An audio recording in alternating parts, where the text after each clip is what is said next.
Hello, this is Ugo Uche with Road to Resolutions, and this video is a follow-up to my blog post about rejection not having to be painful.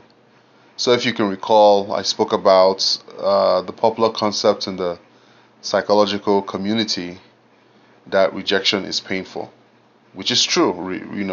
Rejection can be painful. However, my argument is that pain from rejection, pain that you experience from rejection, is not caused by the rejection, but rather it is caused by your interpretation of the rejection. And interpretation of rejection, which leads to experience of pain akin to physical pain, is caused by a belief that your sense of love or your sense of belonging should come from other people. Nothing could be farther from the truth. Your sense of love, your sense of belonging should come from you. And this is a belief that should be role modeled by your parents. So it's sort of like take an infant, a newborn.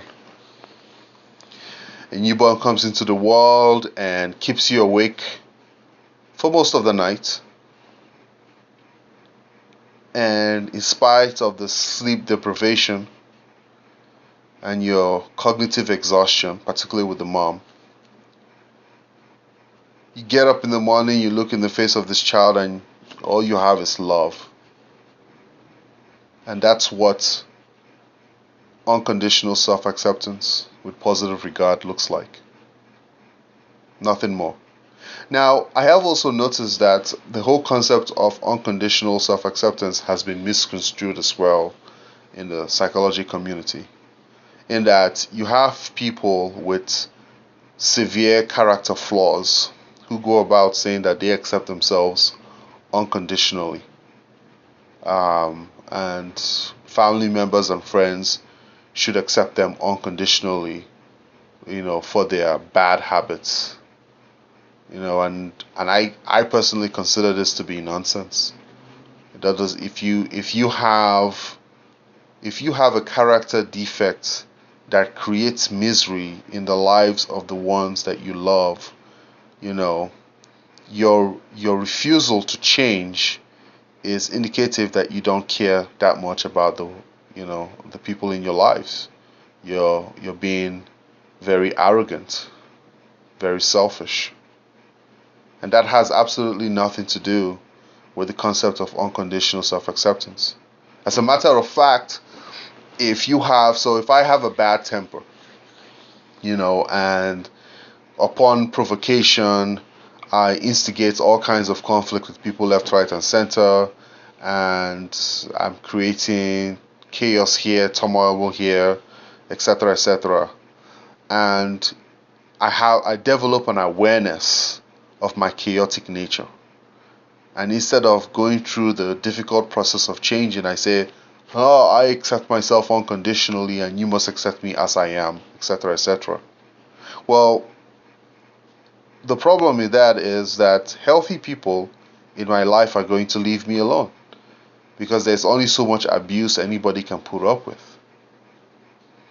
2, not only are healthy people going to leave me alone, but I will continue to abuse myself and others around me by instigating these conflicts that bring into these variables that are out of control, because you never know how any one particular person might respond, to being aggravated. And so therefore my refusal to change indicates a lack of care for self.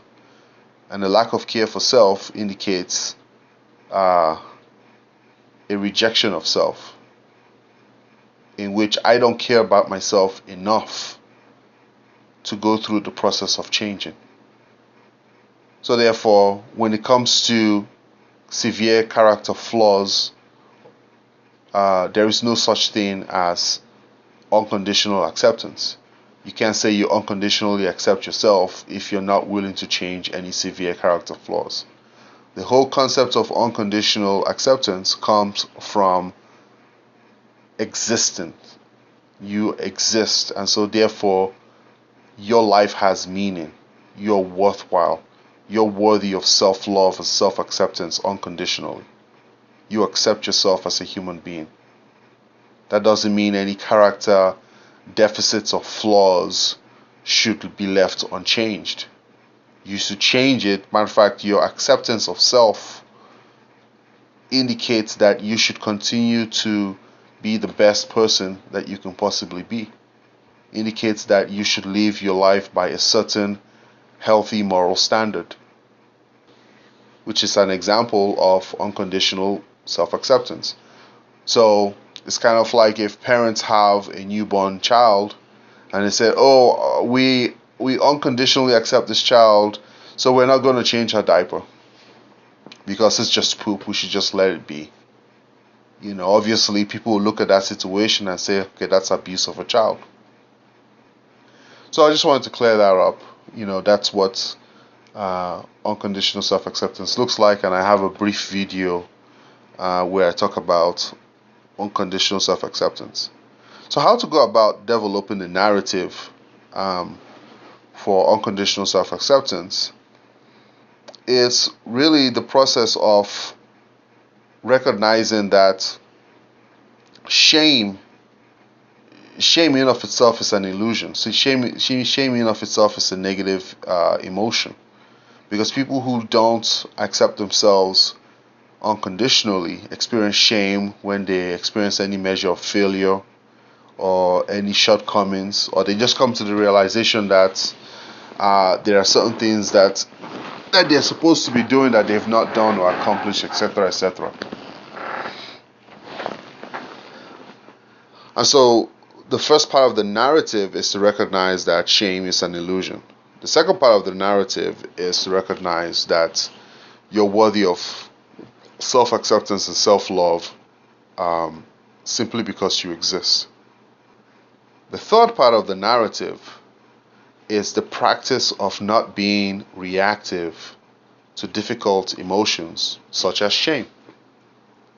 It's also recognized that when you're sad, when you're upset, when you're lonely, it's simply your mind giving you feedback about what's going on in your environment. And being reactive to difficult emotions is akin to you shooting the messenger.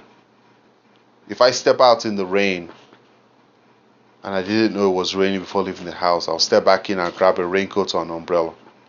So in that situation, I am being reactive to uncomfortable physiological feelings. If I feel sad or depressed or upset, it's irrational for me to be reactive to those difficult feelings, because those difficult feelings cannot be extinguished through action. They have to be explored. So ultimately, the key process in bringing your narrative of unconditional self-acceptance to life is being able to be non-reactive to difficult feelings. Difficult feelings that challenge your sense of self-worth. Because the beliefs are easy to get rid of. The beliefs are easy to replace. All you have to do is identify them. And if you're a more concrete thinker, you can write down on a piece of paper, I am responsible for my own acceptance. Really, that's what you need to do. The processing of itself is not being reactive to difficult feelings. We teach our children this. When they throw tantrums, if you have a child who wants a cookie and you say no, you can't have the cookie, and the child throws tantrum, what any good parent is supposed to do is to remain calm. Give the child maybe a few minutes to compose themselves, and then talk them out of their crises, and role model for them how to be calm under stress. So in that situation right there, you're showing your child unconditional love and acceptance, but you're not putting up with the child's bad behavior. You say, no, you still can't have the cookie, now go to your room, etc., etc. This is how we must treat ourselves. So in the event of rejection, in the event of disappointment, you have bad feelings. You're supposed to sit with those bad feelings and do nothing about them and explore them and be at peace with them, accept them for what they are. Because deep down, you accept yourself as a valuable human being simply because you exist. If you ever, everybody has an example of somebody they know who has no shame.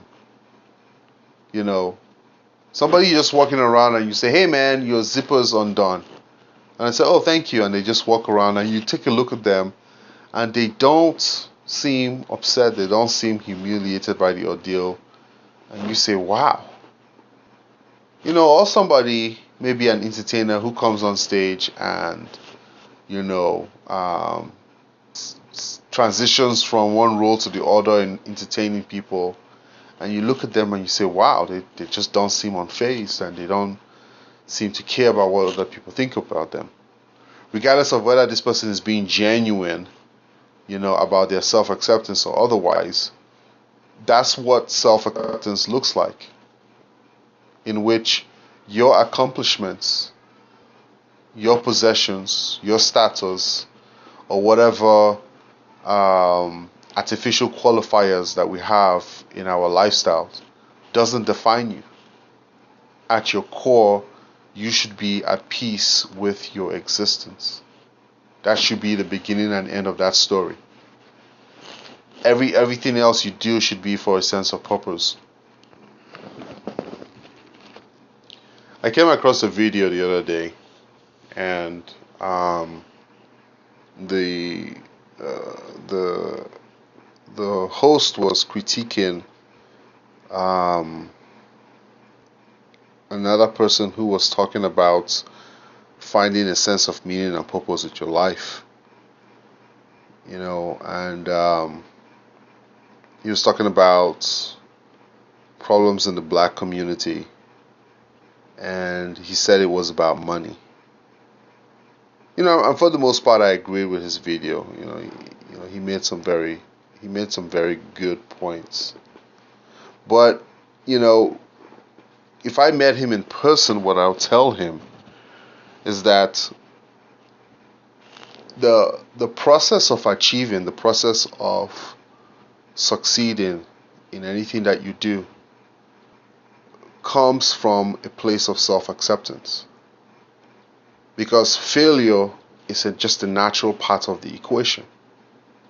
And, you know, from my days in college, my days in the military, I have seen people who, it's like their self-esteem was so low, you know, whether it's institutional racism, you know, or a combination of childhood abuse, but their self-esteem was so low that they were terrified of failing. They were terrified of falling on their face or making a fool of themselves, that they didn't try. Heck, they would go out of their way to not go through an experience that would enhance them, that would give them skills, just because they didn't want to make a fool of themselves. But if they were coming from a place of unconditional self-acceptance, they would they'll be willing to put themselves through the ringer.